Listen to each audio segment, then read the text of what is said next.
Hello, my dear aspirants and friends. Once again, welcome to all of you to this channel Gyanoday official. दोस्तों, आज हम आपके साथ फिर आए हैं पार्ट 9 हमारे इंडियन पॉलिटी एंड कॉन्स्टिट्यूशन के पार्ट 9 के साथ। आज हम इसमें हमारे भारतीय संविधान के जो मौलिक कर्तव्य हैं यानी फंडामेंटल ड्यूटीज़, इनसे रिलेटेड कुल 10 सवाल को जानेंगे। और फिर से मैं बता देता हूँ दोस्तों, ये सभी क्वेश्चंस किसी ना किसी कंप्यूटर एग्जाम्स में आ चुके हैं।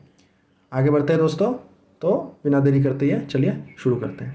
पहला सवाल आपका, how many fundamental duties are there in the Indian constitution, यानी कुल कितने मौलिक कर्तव्य हमारे भारतीय संविधान में वर्तमान के समय पर मौजूद हैं। तो करेक्ट ऑप्शन आपके पास ये रहा 9, 11, 12 और 20। दोस्तों, सही उत्तर आपका होगा कुल 11 फंडामेंटल ड्यूटीज़। वर्तमान के समय पे हमारे कुल 11 फंडामेंटल ड्यूटीज़ है हमारे संविधान पे। बढ़ते अगले क्वेश्चन में। Next question, this is your correct answer, highlighted part. Next question, in which year fundamental duties of citizens were introduced by 42nd amendment, यानी जो 42वां संशोधन है, अमेंडमेंट है हमारे संविधान के, इसके द्वारा हमारा फंडामेंटल ड्यूटीज़ का स्थापना हुआ था, इसका गठन हुआ था। तो आपको बताना है कि कौन सा साल को, यानी वो कौन सा साल था जब फंडामेंटल ड्यूटीज़ को इंट्रोड्यूस किया गया और सभी नागरिक के लिए ये दायबद्ध किया गया। दोस्तों, ऑप्शंस आपके पास होगा 1977, 1980, 1976, 1971। In which year fundamental duties of citizens were introduced. The correct answer is your 1976. Let's go for next question. Next question is your fundamental duties do not enjoy any. You have to choose which of the following. यानी इनमें से कौन सा ऐसा particular options है, या फिर हम आप समझ जाएंगे ऑप्शन पे हम किसके बारे में बात कर रहे हैं, जो फंडामेंटल ड्यूटीज़ के अंतर्गत नहीं आते हैं। एक्चुअली वो इसको इंजॉय नहीं करते, इस रूल्स के कैटेगरी में नहीं आते। Political sanction, legal sanction, social sanction, moral sanction. यानी आप अगर इसको हिंदी में बोले तो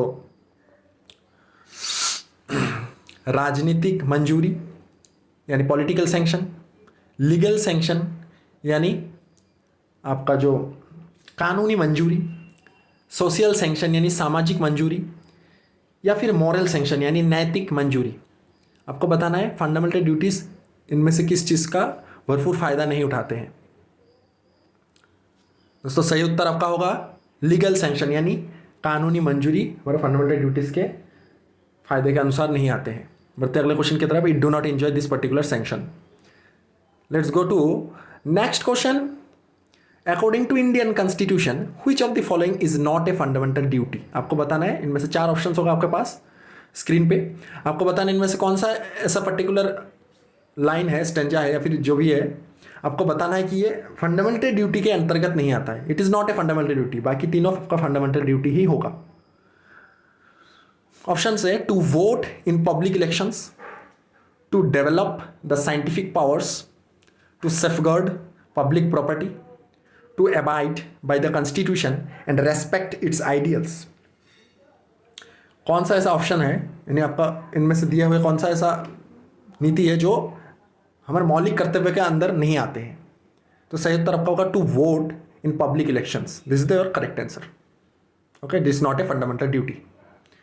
let's go to for next question. Who is known as the first law officer in India. Law officer यानी आप इनको कानूनी अधिकारी या फिर विधि अधिकारी कह सकते हैं। कौन हमारे देश के प्रथम कानूनी अधिकारी थे।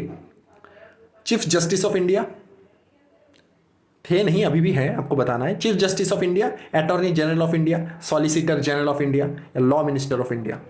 फर्स्ट लॉ ऑफिसर किसे कहते हैं। तो correct answer is your attorney general of India.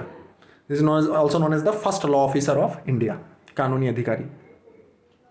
Next question, which of the following committee advocated the fundamental duties in the Indian constitution. यानी इनमें से दिए गए कौन सा ऐसे समिति है जिन्होंने हमारे मौलिक कर्तव्य की वकालत की, भारतीय संविधान में दिए गए जितने भी मौलिक कर्तव्य हैं उनके ऊपर वकालत की उन्होंने।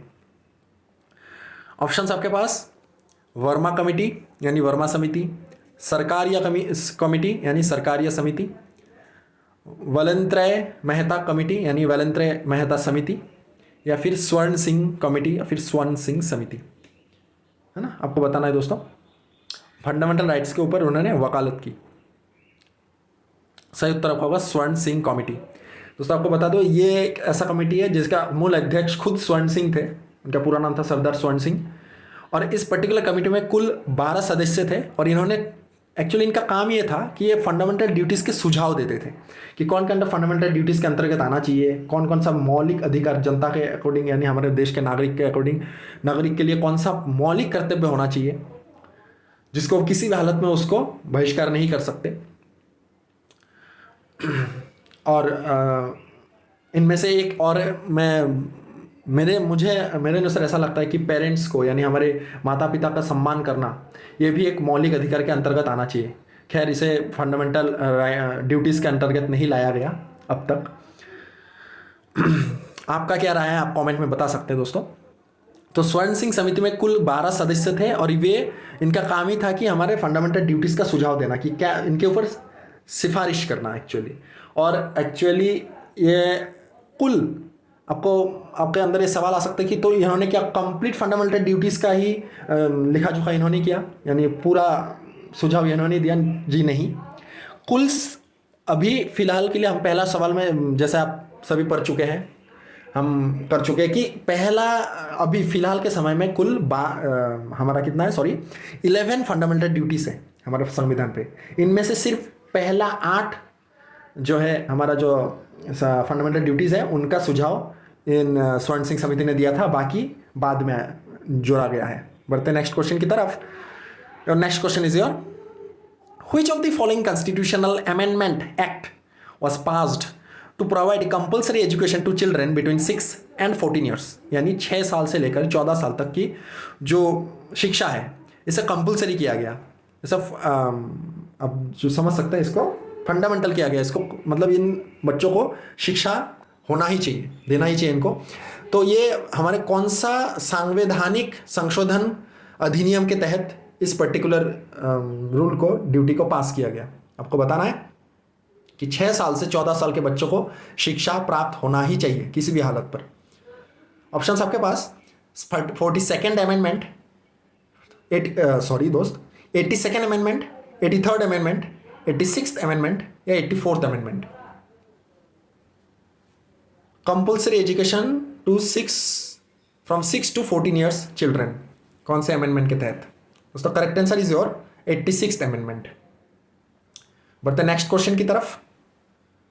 When was the prevention of insults to national honour act passed? दोस्तों ये जो पर्टिकुलर कानून है यहाँ पे जो लिखा है prevention of insults to national honour act, इसे हम हिंदी में बोलते हैं राष्ट्रीय गौरव का अपमान निवारण अधिनियम।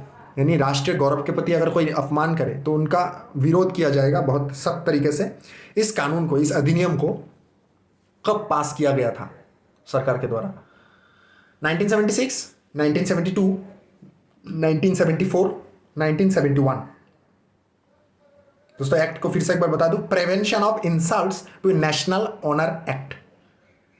तो करेक्ट आंसर इज योर 1971। जी हाँ दोस्तों, यही वो साल था जब इस पर्टिकुलर एक्ट को पारित किया गया। बढ़ते अगले क्वेश्चन की तरफ, यानी पास किया गया।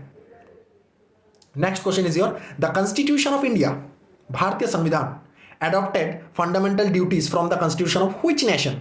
यानी हमारे जो देश में जितने भी मौलिक कर्तव्य है वो किसी न किसी देश से लिया गया है, इसे एडॉप्ट किया गया है। तो कौन सा ऐसा देश है, वो कौन सा देश था जिससे ये पर्टिकुलरली मेजर तरीके से इससे एडॉप्ट किया गया था?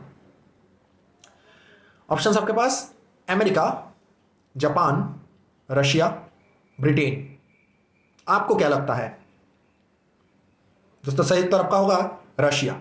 जी हाँ दोस्तों, वो देश था जिससे हमने हमारी पूरी मौलिक कर्तव्यों की एडॉप्शन की। Next and final question of this video, in which of the following part of constitution of India does all the fundamental duties are mentioned.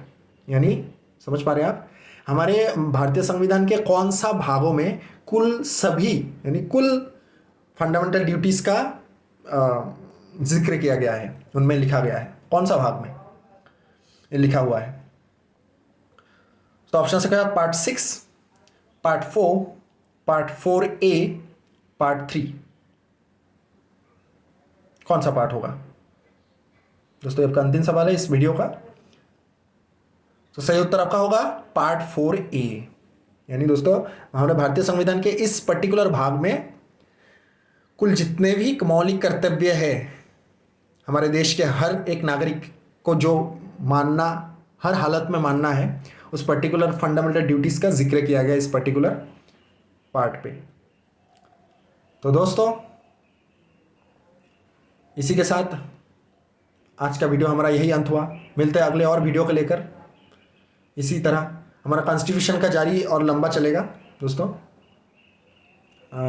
आशा करते हैं आप सभी इसमें बने रहेंगे। टेक केयर, जय हिंद, and please share as much as you can. Thank you दोस्तों।